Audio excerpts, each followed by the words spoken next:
Good afternoon friends, আমি Dipasha and welcome to my another new blog. আজকে তোমাদের জন্য দই কাতলা রেসিপি নিয়ে এসেছি।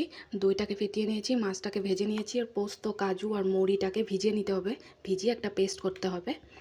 আর পেঁয়াজ কুচোনোটাকে বেরিস্তা করতে হবে। আর বড় বড় করে কাটা পেঁয়াজ আর রসুনটাকে সেদ্ধ করে পেস্ট করে নিতে হবে।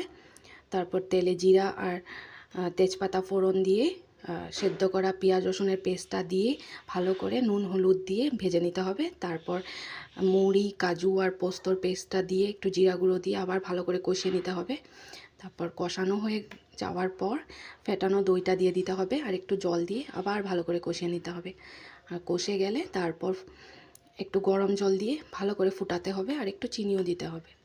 তারপর মাছগুলো দিয়ে একটু ফুটিয়ে ঢেকে দিতে হবে। তারপর যখন তেল বেরিয়ে যাবে তার উপরে একটু বেরিস্তা, কাঁচা লঙ্কা চেরা আর গরম মশলা দিয়ে নামিয়ে দিলে হয়ে গেল দই কাতলা রেসিপি। ভালো লাগলে লাইক, কমেন্ট আর শেয়ার করো।